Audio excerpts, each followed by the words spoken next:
Oh, boy. All right, we definitely got to get started. Sorry, we way lost track of time this morning. Good morning, everybody. Thank you. Meadow, good morning to you. We're going to jump right into some things. We do have a couple of quick announcements. Just make sure everybody knows what's going on. High school, we do have focus tonight. We are going to try to start at 6 o'clock. We have a lot to cover and a lot of good stuff tonight, so be there at 6. Did you tell them to come earlier or no? Okay.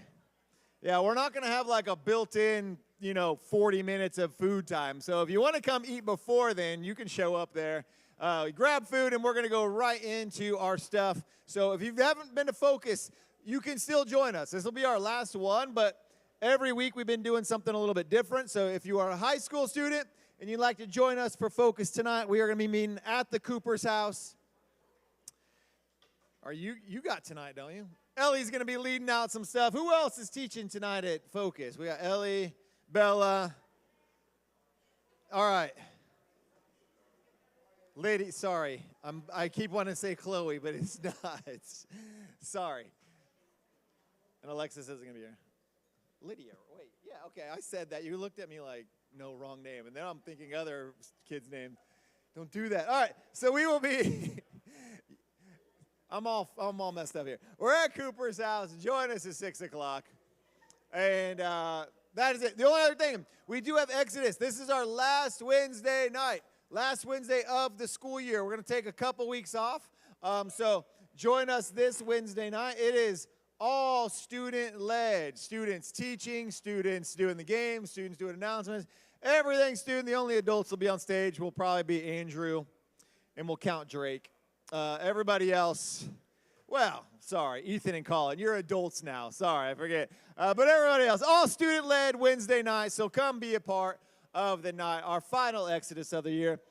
That is everything. If you are a visitor here today, go ahead and throw up that QR code again for me. If you are a visitor, you can help us out. We are not going to have you fill out a bunch of papers or anything, but if you can, hit your phone on that QR code right there. Take like 15 seconds to fill out a little thing just so we know who you are, and it'll automatically put you in with your small groups you'll be joining later on today. So it'll definitely save some time and anybody asking you to fill out stuff. So if you are first joining us today, go ahead and do that QR code for us. We would greatly appreciate it. Is that all of our announcements? None? No Will? No Braden?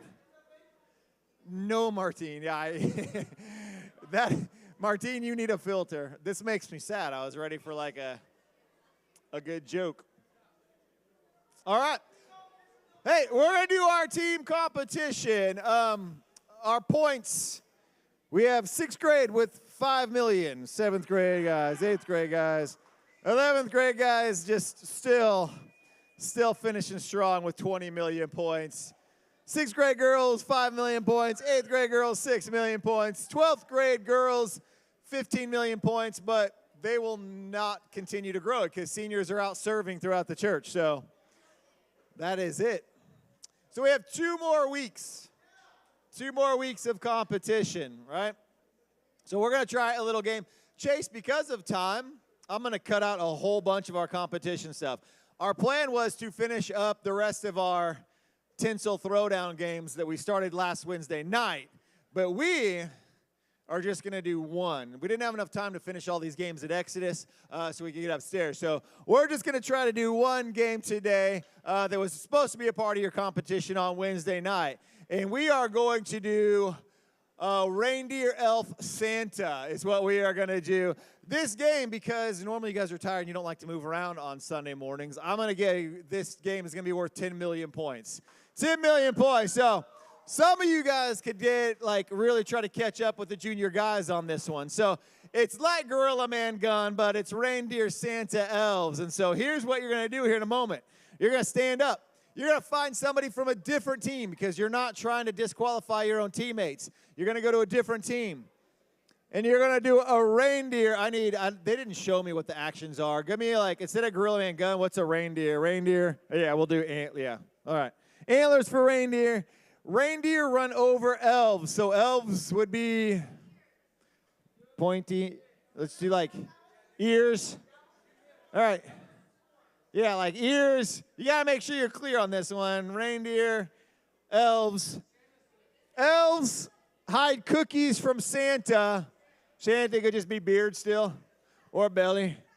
Belly, Santa. Which one do we want to do? Belly or beard? Belly, beard, beard. They're saying beard. All right, beard. All right, so make sure you got this. Reindeer beat the elves. Elves hide the cookies from Santa. I don't like saying Santa. Santa beat the reindeer. Santa, cha-cha, beats the reindeer.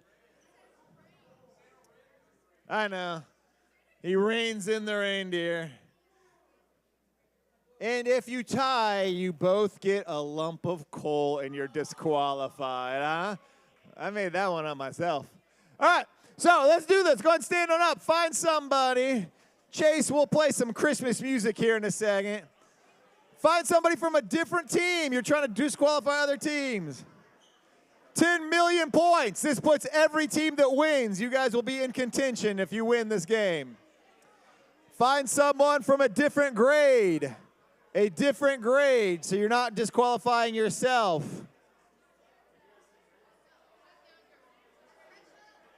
Oh, that's right. All right, Chase, you got any Christmas music back there? I don't have a fancy song for this one, so we're just going to do a countdown. Reindeer beat the elves. Elves beat Santa. Santa beats the reindeer. Here we go. In 3, 2, oh, guys, turn, what are we doing? Turn back to back. Back to back. And then when we say 3, 2, 1, you're going to turn and you'll have it ready, okay? Reindeer beat the elves. Elves beat the Santa. Santa beats his reindeer. 3, 2, 1, go. If you tie, you both are out. You got a good song? You want to sing a song? Yeah, come on up here. Come on up here, Ethan, come on up. You can run this. Oh, that took care of a lot of people. All right, find a new teammate. Who we got? What are we doing? Find somebody, find somebody. Who needs a partner? Come up here, Jay, come up here, come up here. Macias, right there. Are you still in?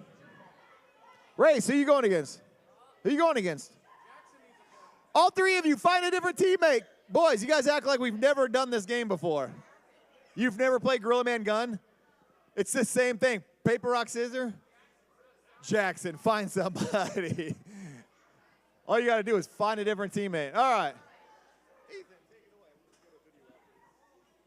All right. There's no song, so.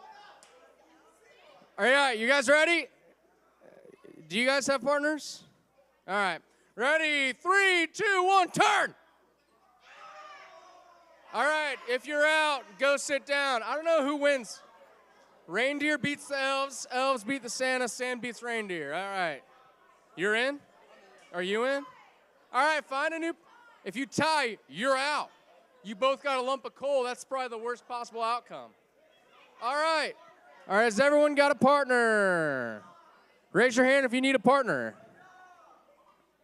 Alex, you need one? Oh, no, you got one. Race, are you out, Race? Who needs a partner? You already lost. I'll be your partner, Race. All right. Elf, Santa, reindeer. You have to wave your fingers. All right. 3, 2, 1, turn. I beat you, dude. Oh. I'm in. Wait, if you win, come to the front. Macias, did you win? Uh-oh, we only have 2 left? Noah, 6th grade guys, and Jackson Tolkien, freshman. Yeah, who wins if they tie? If they 6th grade girls? He's your leader.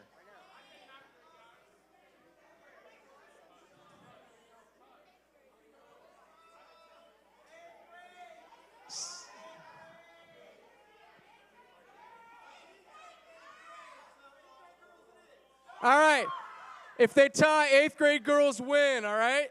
Don't tie. Noah, we need you. All right. Go ahead. Back to back. All right. We're going to do a countdown. Everyone do the countdown with me. 40, 39, 38, 37, 30. All right. 3, 2, 1, go. Oh, 6th grade guys. 6th grade guys. Chase, what are the totals? We got the totals up.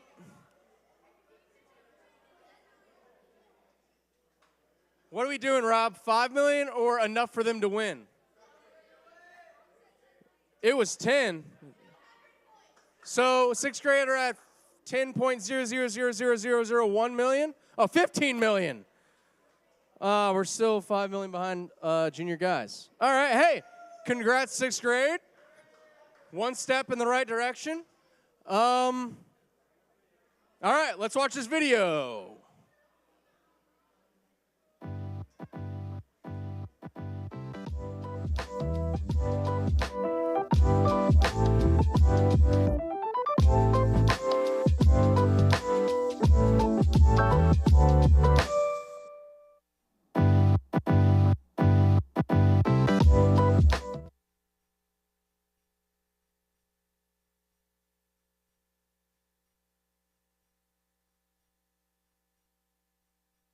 There we go. There we go. Okay. Man, it's already 10:50.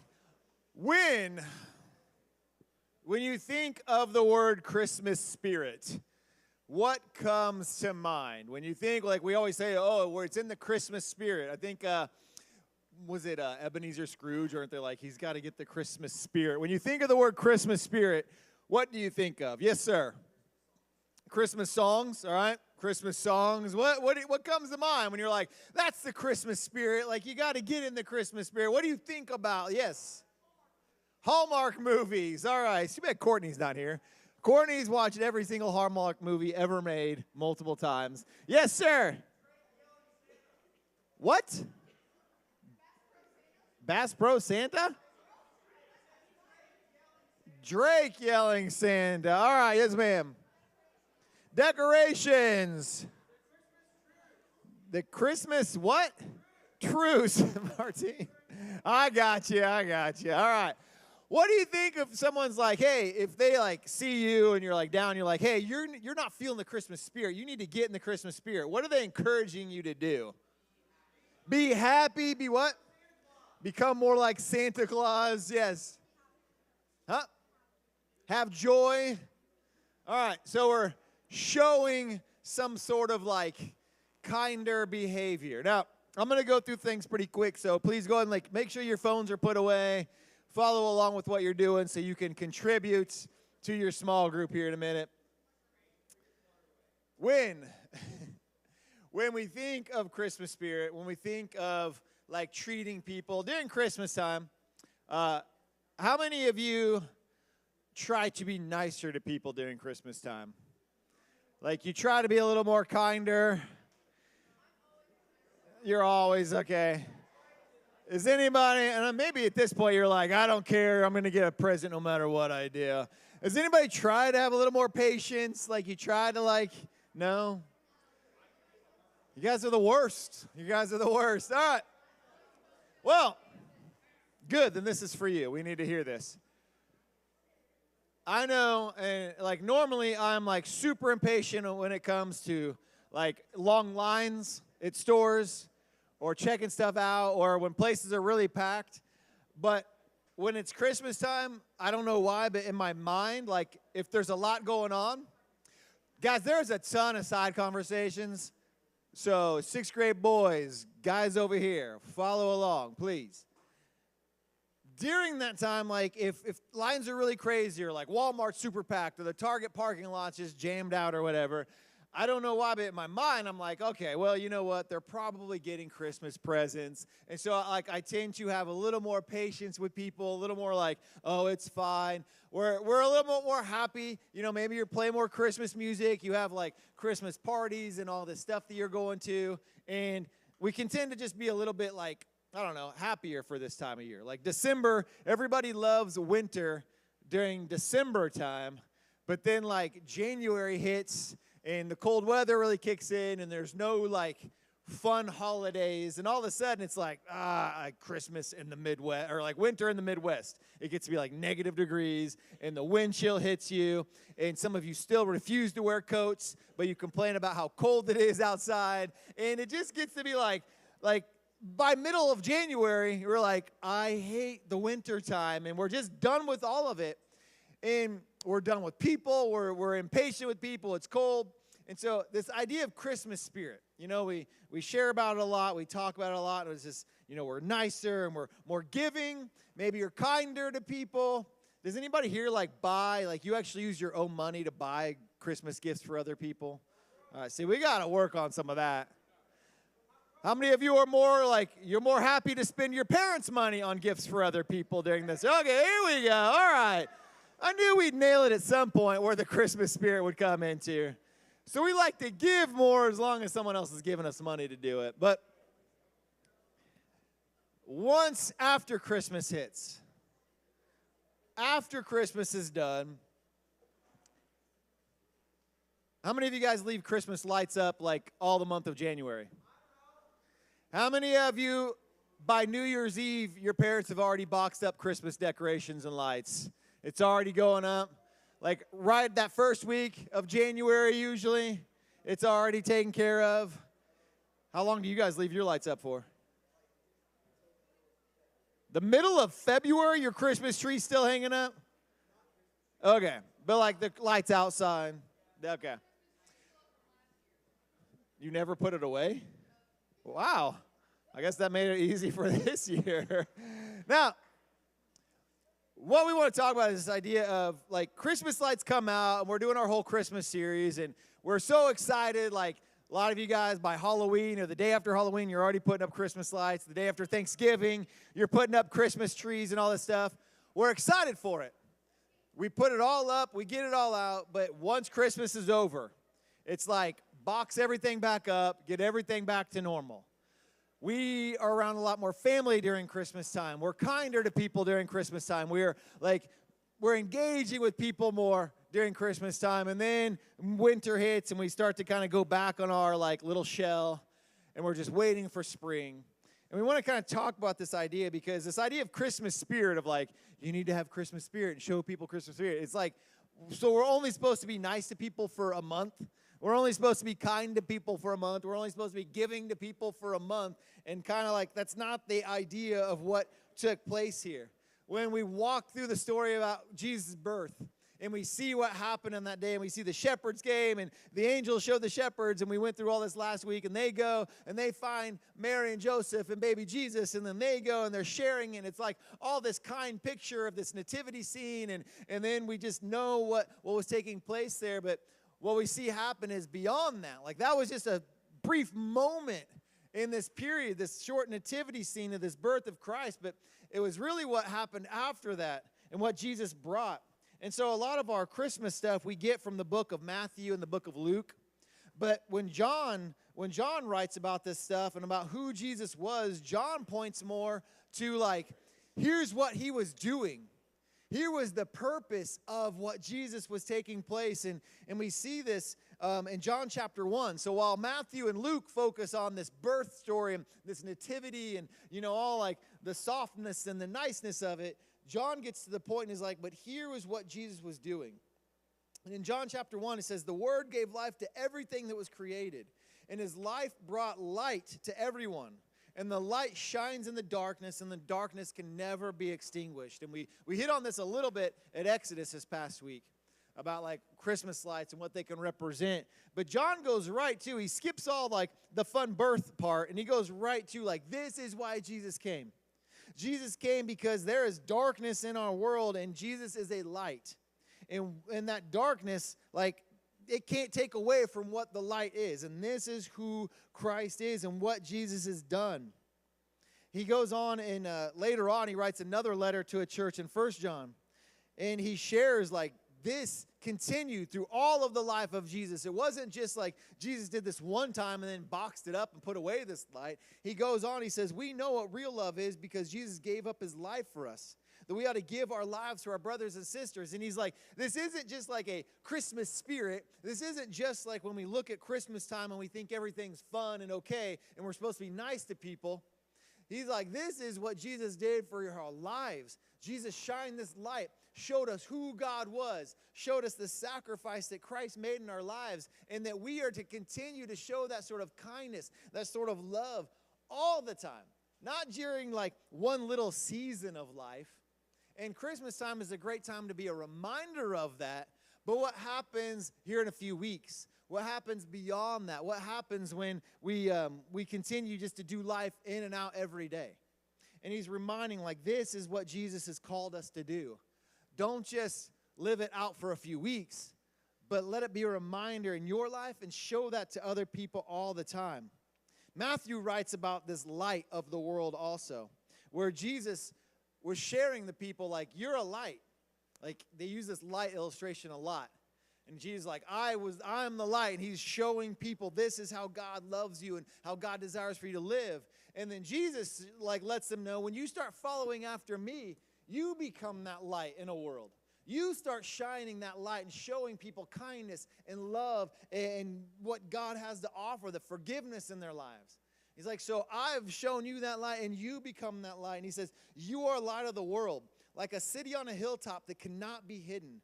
No one lights a lamp and then puts it under a basket. Instead, a lamp is placed on a stand where it gives light to everyone in the house. And I want to stop right there. I want you to see, like, he's like, you're a light. Where if we are a believer in Christ, we believe like Jesus was a light in our life. And he showed us God's love. And then Jesus says, and now you are that light. But the one thing I want us to see here, because whether it's by January 1st, whether it's by middle of February, eventually we'll all start packing down all these lights. And your parents are like, I want to get our house back in order. Let's get everything back. Let's get everything cleaned up, take down all the little knickknacks and Christmas stuff, and we'll package it all up, and we'll put it all in the basement or put it all in your attic or in the garage or wherever you store all your stuff, and we'll wait, and we'll get everything out again next year and make the house look all wintry and fun. That's fine for Christmas time. And that's fine, like, for that time of season to celebrate. But what we see from Christ is like, hey, if you have a light, if you consider yourself a believer in Christ and you have a light to shine, then don't ever package it up. Don't ever box it away and put it up. This is something that should always be out there. And I like where he says, like, don't put it under a basket. If you have a light and you are a light of the world, like a city on a hilltop, like a light on a tall area that shines for everywhere to see, you don't hide that from people. And so he's a constant reminder what Jesus is telling the people of, look, it's easy to live this life out when you're at church and be like, oh, I'm a light of the world when I'm around my, other Christians. Oh, when I'm at home, yeah, I can be a light of the world at home. And that's true. You can be. And some of you go to homes where maybe your parents aren't believers or your family members aren't believers, and you can be a light of the world there. Sometimes it's really easy to be that light, but when it gets difficult, when we go off to our schools, when we go to our teams, when we go to our jobs, when we're out with our friends, are we still that light? Or do we kind of box it away like we do our Christmas decorations of like, oh, like this is tricky to do it here? And John and Matthew and what Jesus was saying was constantly encouraging people like, look, be that light because you don't know what other people are going through. Shine that light because there is darkness in our lives and there is darkness in other places. Be that light on your team. Be that light in your schools. Be that light at your jobs or in your house with other people around your friends. Be that light. Not just when it's convenient, not just when you want to, not just once a season like Christmas time, but be that all the time. And that's where this idea of Christmas spirit is like really kind of wrong. It's kind of messed up to think like, well, it's the Christmas spirit. Like, we're only supposed to be kind once a year. We're only supposed to be generous once a year. You're only supposed to be giving once a year. And then the rest of the year, you don't have to have Christmas spirit the rest of the year. Only be nice and kind and joyful once time, just for a few weeks. And then, treat people however you want. And that's so wrong because what Christ says is like, I want you to live that way all the time. show that with your actions. Be a light with your actions. What does it mean for a mid-schooler, a high schooler, an adult to shine a light and be that light? It means like live it, like be that same sort of generous or kind to other people in our actions, the way we treat people. Be that way the way we talk to other people. Are we constantly just digging and knocking them down and making fun just to get a laugh? Or are we willing to like reach out to people? Are we willing to see what's going on? Are we willing to encourage them? Are we willing to show those actions when no one else is looking?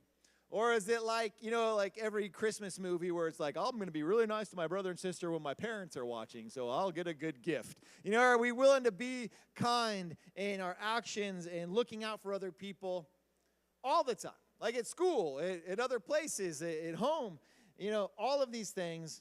Are we willing to be generous and kind and shining a light when it comes to how we spend our time? With what we use our time for, you know, being a part of church, serving other people, getting in God's word. All of these things. And so I love the idea that as we celebrate Christmas, it's awesome, and we're constantly reminded about the light. But here in a few weeks, all of this stuff is going to get boxed up, and it's all going to get back to normal. And then we'll have other stuff out.